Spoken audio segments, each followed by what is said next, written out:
శరభంగ మహర్షి శరీరం వదిలిన తరువాత మునులందరూ శ్రీరాముని దర్శనానికి వచ్చారు. వారిలో వైఖానసులు, వాలిక్యులు, సంప్రాక్షులు, పత్రాహారులు, మరీచిపులు, అశ్మకుట్టులు, గాత్రశయ్యులు, అశయులు మొదలగు మునులందరూ శ్రీరాముని దర్శించడానికి వచ్చారు. వాళ్ళందరూ బ్రహ్మ విద్య చేత బ్రహ్మ తేజో సంపన్నులై ఉన్నారు. దృఢంగా యమ నియమాది అష్టాంగ యోగ సాధనలు చేసినవారు. పరమధర్మ స్వరూపుడైన శ్రీరామునితో ఇలా అన్నారు: ఓ శ్రీరామ, సాటిలేని వీరుడవైన నీవు ఇంద్రుని వలెందరికీ ప్రభువి. ఓ రామ, నీ పితృభక్తి నిరుపమానమైనది. నీ సత్యపాలన సాటిలేనిది. ముల్లోకాలలో నీ కీర్తి వ్యాపించింది. నీవు ధర్మరక్షకుడవు. ఈ రాక్షసుల బారి నుండి మమ్ములను రక్షించమని కోరడానికి నీ దగ్గరకు వచ్చాము. మా ప్రార్థన మన్నింపుము. ప్రజల్ని కన్నబిడ్డల వలె కాపాడుట రాజు కర్తవ్యము. ప్రజల ఆదాయంలో 6వ వంతు ధనాన్ని పన్నుగా తీసుకొని వారిని ఆదుకోని రాజు అధర్మపరుడు కదా. రాజు తన ప్రజలను తన ప్రాణముల వలె ప్రజలను సర్వదా రక్షించేవాడే నిజమైన ప్రభువు అగును. అలాంటి రాజు కలకాలం శాశ్వతమైన కీర్తిని పొందుతాడు. అంతేకాక అతడు బ్రహ్మలోకాన్ని పొంది అక్కడ కూడా ఆదరించబడతాడు. మునులు చేయు తపఫలములో 4వ భాగం ప్రజలను ధర్మంగా రక్షించే రాజుకు చెందుతుంది. ఇక్కడ వానప్రస్థులలో వైఖానస, వాలిక్యాదులు ఎక్కువ సంఖ్యలో ఉన్నారు. నీవు ఈ ప్రదేశానికి రాజు అయినప్పటికీ వీరందరూ దిక్కులేని వారిలా క్రూర రాక్షసులు పెట్టే బాధలకు ఇబ్బంది పడుతూ ఉన్నారు. హింసించి హతమార్చుతున్నారు. ఇవిగో వారి కళేబరాలు ఇక్కడే పడి ఉన్నాయి, వచ్చి చూడు. పంపా సరోవర, మందాకిని నది పరిసర ప్రాంతాల యందు నివసించే మునులను ఈ రాక్షసులు హింసిస్తున్నారు. రాక్షసులు చేసే ఈ ఘోరమైన మారణకాండను మేము తట్టుకోలేకపోతున్నాము. ఓ రామ, దీనుల పాలిట పెన్నిదివైన నీ శరణు కోరుతున్నాము. మమ్మల్ని రక్షించు. మహావీరుడివైన నీవు తప్ప ఈ భూమండలంలో మమ్మల్ని రక్షించేవారు మరెవరూ లేరు. ఋషుల ఆవేదనను విన్న శ్రీరాముడు నిత్యం తపస్సుల యందే ఉండే ఆ మహర్షుల మొరను ఆలకించాడు. వారితో ఇలా అన్నాడు: మహాత్ములారా, మీరు నన్ను ఇలా ప్రార్థించడం మీకు తగినది కాదు. తాపసుల ఆజ్ఞను పాటించేవాడిని నేను. వనవాసం కొరకే ఈ వనంలో ప్రవేశించాను. కానీ రాక్షసులు మీకు చేసే అపకారాలను పితృవాక్య పరిపాలన అనే నెపంతో రూపుమాపుటకై కాబోలు ఈ అడవులకు వచ్చాను. ఇది దైవికము. తాపసులకు శత్రువులైన రాక్షసులను హతమార్చుటనే నేను కోరుకుంటున్నాను. మా అన్నదమ్ముల పరాక్రమాలు చూసెదరుగాక అని శ్రీరాముడు మునులకు అభయాన్ని ఇచ్చాడు. తరువాత వారితో కలిసి సీతారామ లక్ష్మణులు సుతీక్ష మహర్షి దగ్గరకు బయలుదేరారు. నీటితో సమృద్ధిగా ఉన్న మందాకిని నదిని దాటి కొంత దూరానికి వెళ్ళగా ఒక మహాపర్వతం ఎత్తైనదై మేఘాలను తాకే విధంగా కనబడింది. తరువాత వివిధ వృక్షాలు గల ఒక అరణ్యంలో సీతారామ లక్ష్మణులు ప్రవేశించారు.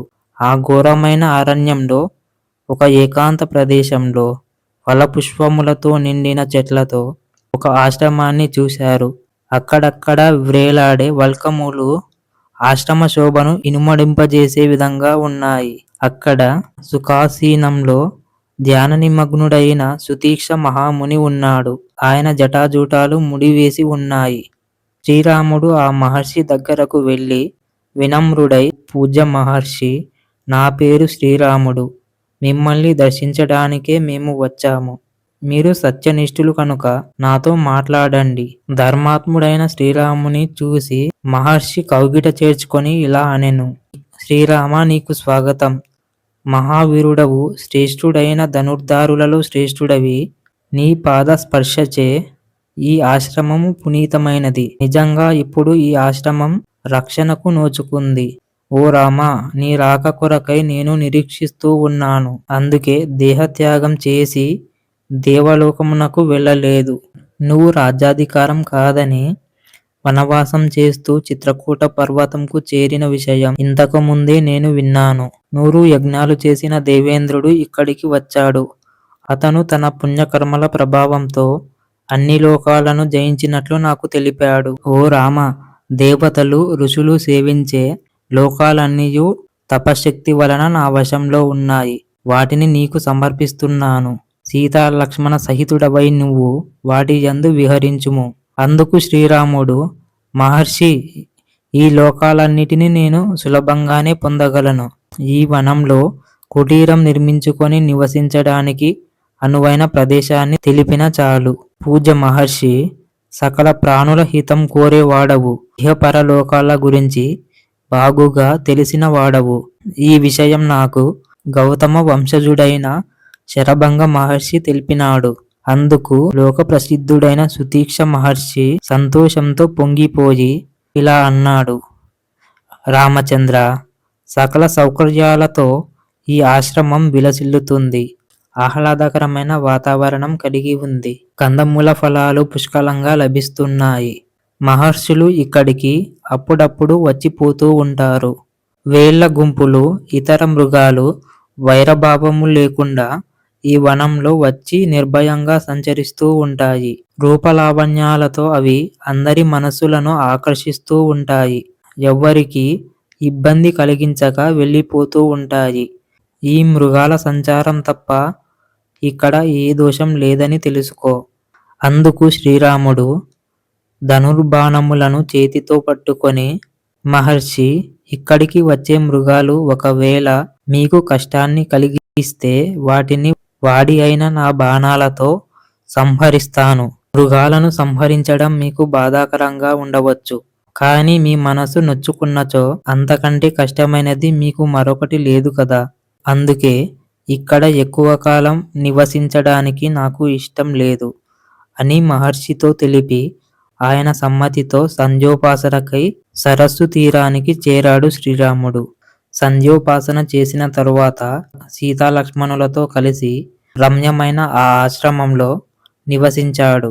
మహర్షి వారికి అర్ఘ్యపాద్యాది సకల ఉపచారాలు చేశాడు.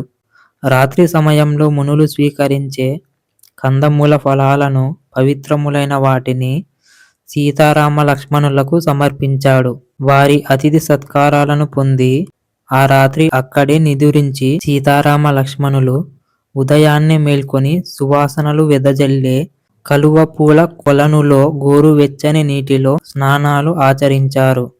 లక్ష్మణుడు సీతారాముల కంటే ముందే స్నానం చేసి వారి సేవలకు సిద్ధంగా ఉన్నాడు.